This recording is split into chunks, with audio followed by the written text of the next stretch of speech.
na-approve na hapon po sa inyong lahat mga kaibigan. Ako si Elaine Fuentes at inaanyayahan ko po kayong samahan nyo kami muli at tulungan kayo.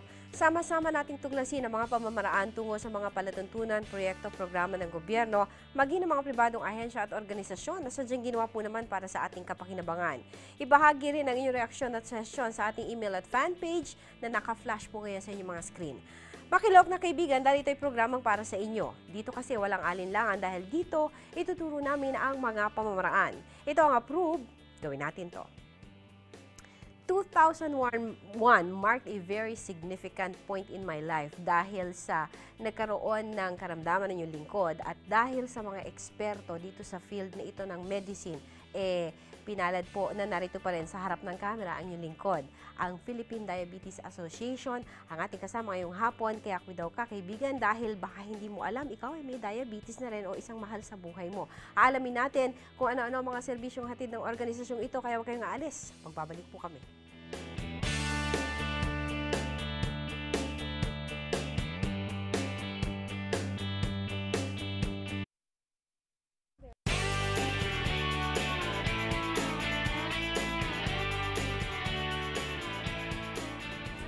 July 1958, sa isang pagtitipon ng isang grupo ng magkakaibigang internist at physicians, nabuo ang isang kasunduan. Kinilala ng grupong ito ang malaking pangangailangan ng kanilang expertise sa karamdamang diabetes. Setyembre ng taong ding iyon, nabuo ang Philippine Diabetes Association at ito ay minarkahan ng pagbisita sa bansa ni Dr. Howard Root ng Joslin Clinic sa Boston, Massachusetts. Ang pagtitipon na ginanap sa Club Filipino ay naging daan sa pagtatalaga ng mga kauna-unahang officers ng naturang organisasyon. Na-incorporate ang organisasyon sa ilalim ng liderato ni Dr. Basilio Valdez na siyang nag-iisang doktor na naging Army Chief of Staff din ng bansa. Isa sa mga pangunahing isinulong ng grupo ay ang pagsusulong ng pagsasaliksik tungkol sa diabetes upang lalo mapagbuti ang paggamot, pangangalaga at pag-iwas sa sakit na ito. Pinag-ibayo rin ng grupo ang tinawag nitong Diabetes Detection Drive kung saan maraming mga mamamayan ang agarang na diagnose at nalapatan ng medical attention bago pa man lumala ang kanilang diabetes. Sa ngayon ay naglalathala ang PDA ng isang magazine na naglalaman ng maraming impormasyon tungkol sa diabetes. Target nila ngayon, hindi lamang ang mismong nagtataglay ng karamdaman, kundi pati ang mga mahal nito sa buhay na apektado rin ng naturang sakit. Sunod-sunod at wala ding tigil ang mga aktibidad ng PDA para sa mga medical practitioners, mga pasyente, mga kaanak at iba pang stakeholders. Layunin ng PDA na sa taong 2020, mas kaunti ang bilang ng mga Pilipinong may diabetes. At para naman sa mga may ganito ng karamdaman, ay ang pagkakaroon ng mas magandang uri ng pamumuhay. Marami pang serbisyo ang Philippine Diabetes Association. Alamin kung ano-ano ang mga ito sa talakayan kasama si Miss Elaine Fuentes. Ako si Jinky Lustica at approve sa amin ang asosasyong ito. Okay, mga kaibigan, we cannot discuss PDA without first discussing diabetes. And we are very fortunate kasi ang bisita natin ngayon isang diabetologist, si Dr. Rima Tan.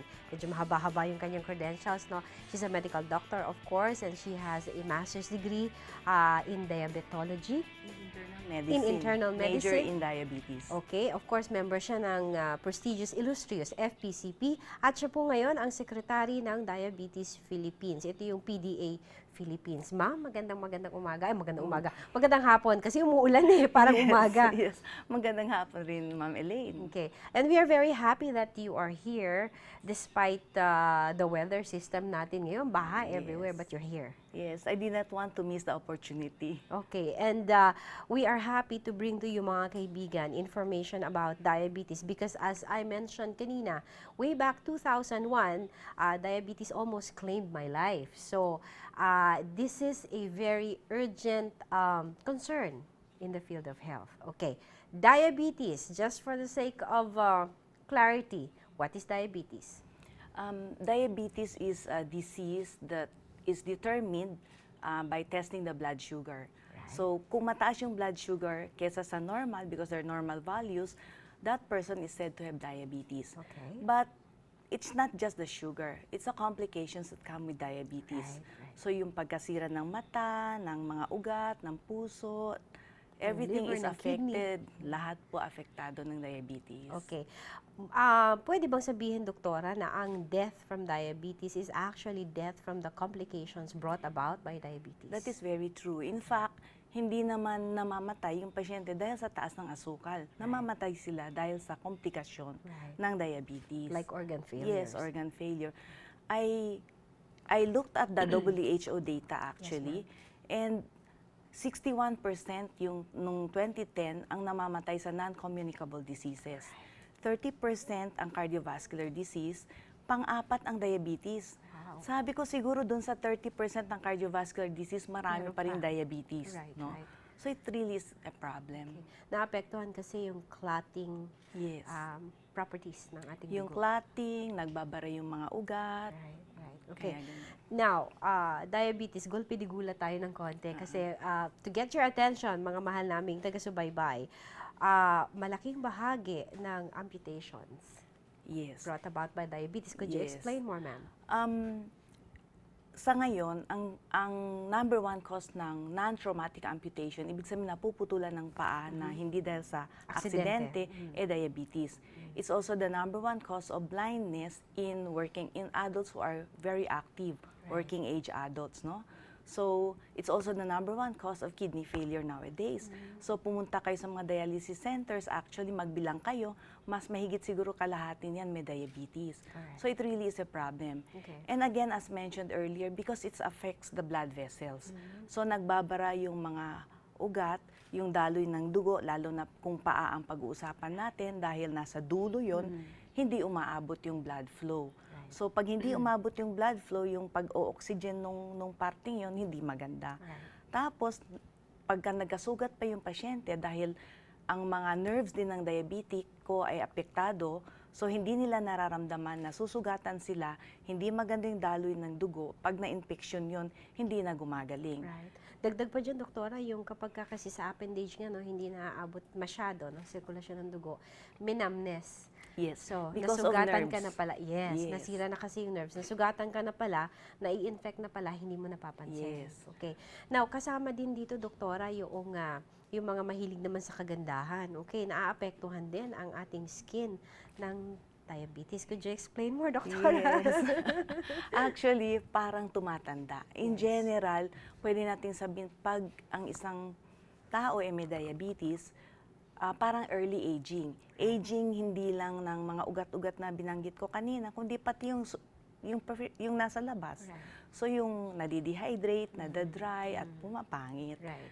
Yung iba, kung sobrang hindi kontrolado ang kanyang diabetes, pumapayat. Parang nagsishrink, nauupos. Parang natutuyo. Yes, natutuyo. Okay. At isa pa dyan, kapag ka din uncontrolled ang sugar, ang blood glucose, nagkakaroon ng rashes. Pwedeng magkaroon ng rashes, pwedeng maging prone din sa infection. Pag mataas po ang blood sugar ng isang diabetiko, yung kanyang capacity, yung panlaban niya ng infection ay apektado rin. Right. So that madali siyang kapitan ng infection. Okay. Now, we go to the organization Yes. and the need for the establishment of the organization.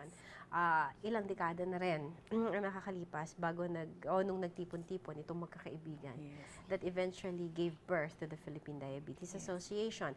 But ngayon kasi, merong pressing need, like I said, because before I found out that I was diabetic, I wouldn't have known that I was a candidate.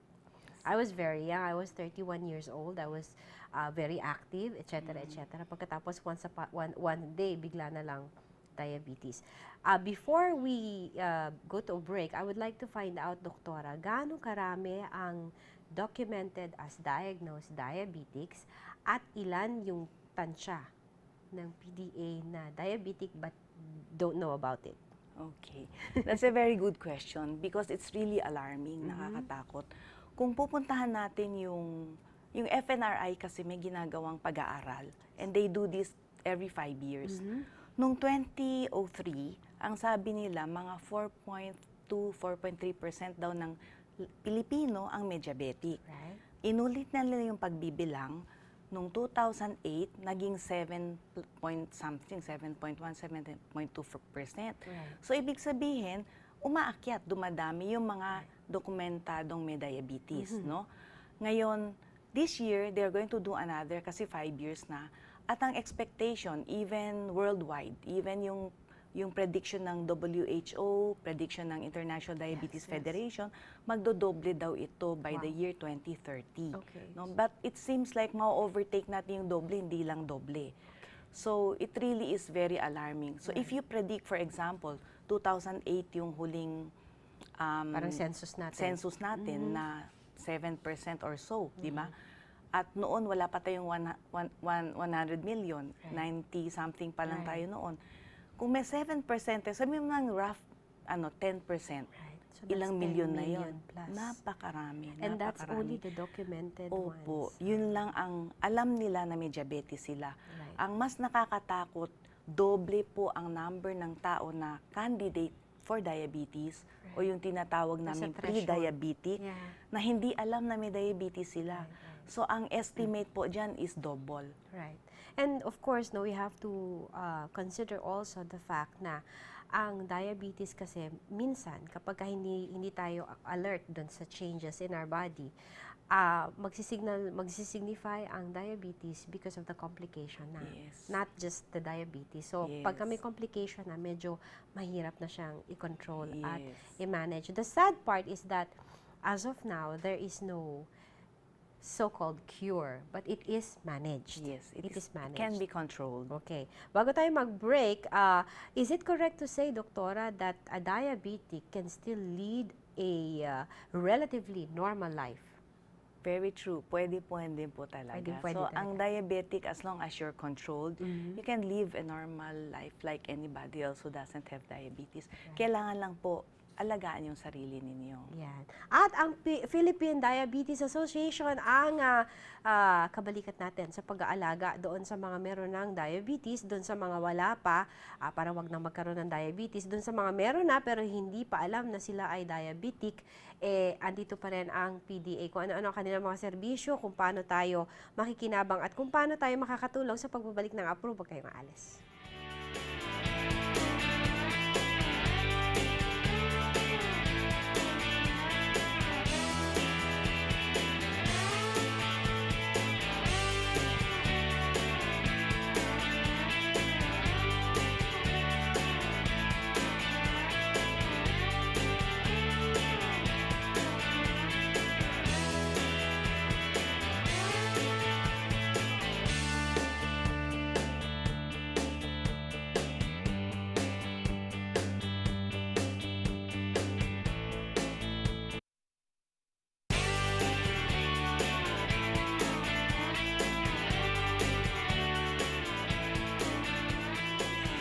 And we are back. Kasama natin si Dr. Rima Tan, ang Secretary ng Diabetes Philippines. At before we continue, gusto kong mag-acknowledge sa inyong colleague, sa aking doktora, sa aking naging doktora before, way back in 2001, si Dr. Editha Dalisay. Doktora, I'm still here. Thank you.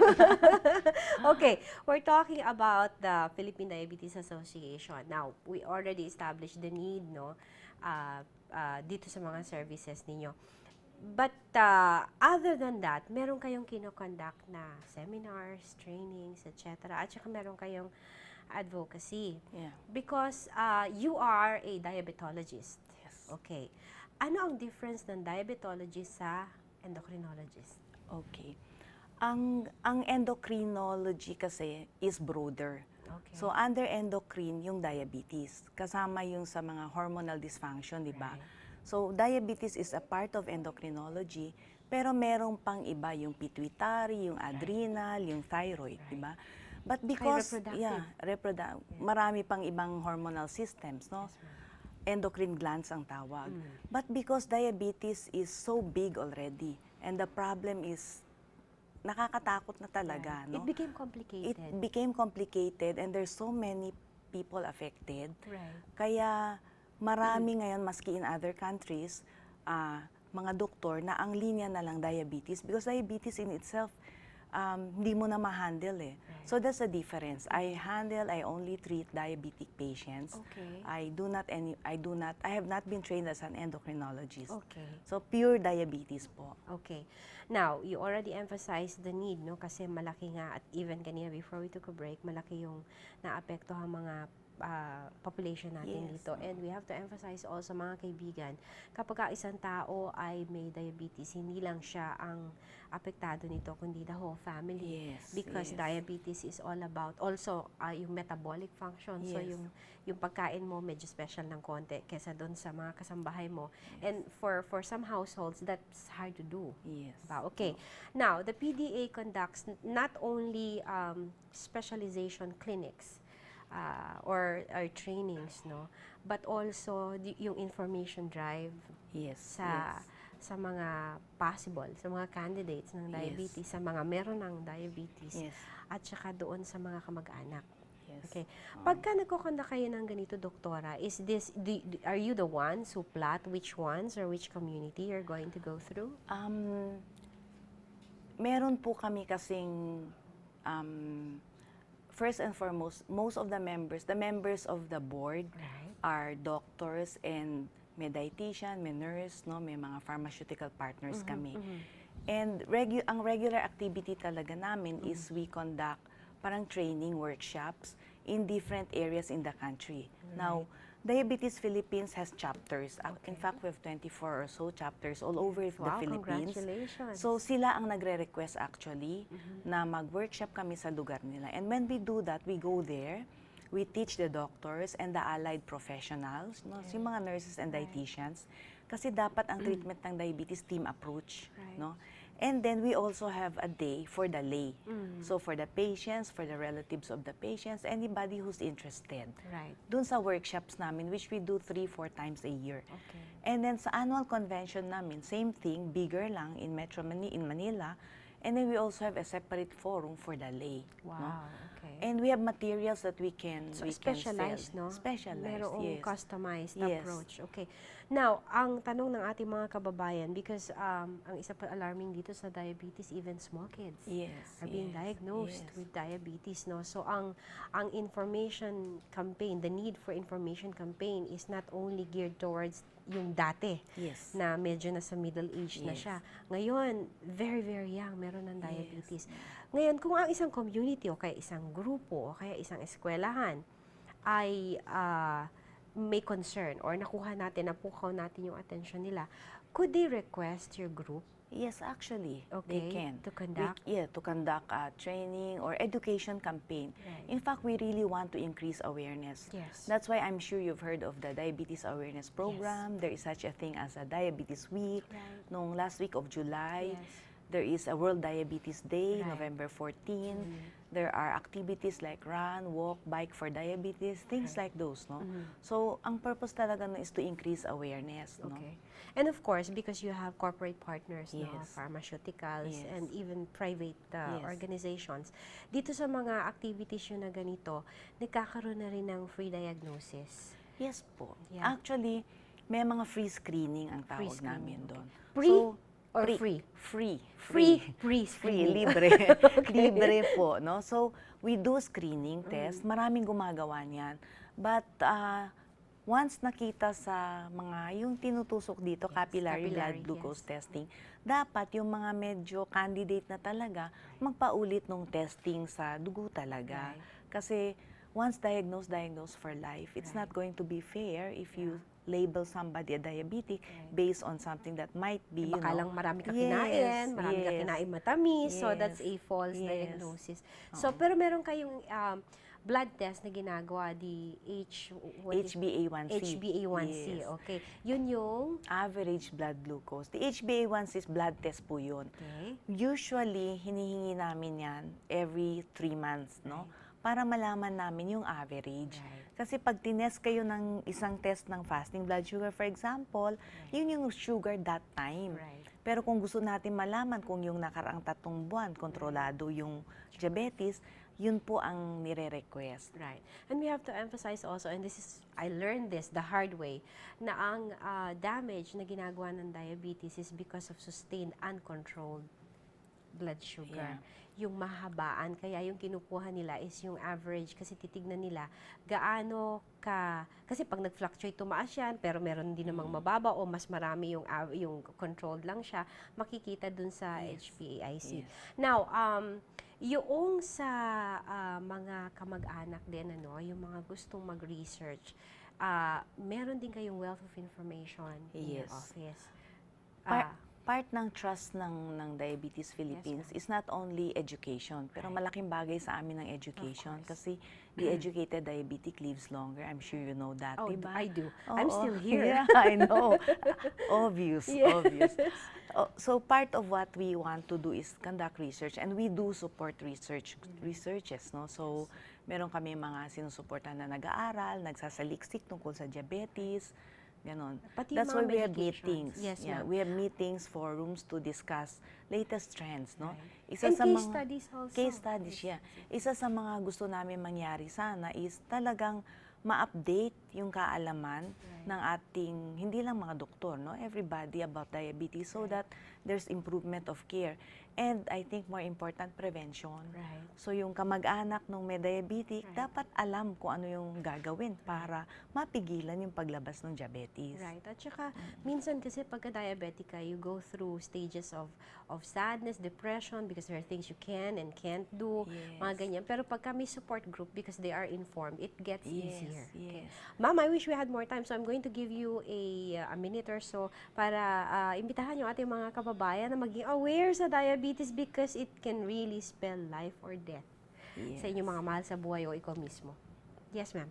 Thank you, Ma'am Elaine. Mga kababayan, sana po wag niyong i-neglect kung kayo ay nasabihan na mataas ang asukal ninyo. Hindi po biro ito. Pagka po may diabetes kayo, or maski na yung sinasabing borderline lang ang asukal, magpatingin na po kayo at gawan nyo ng paraan.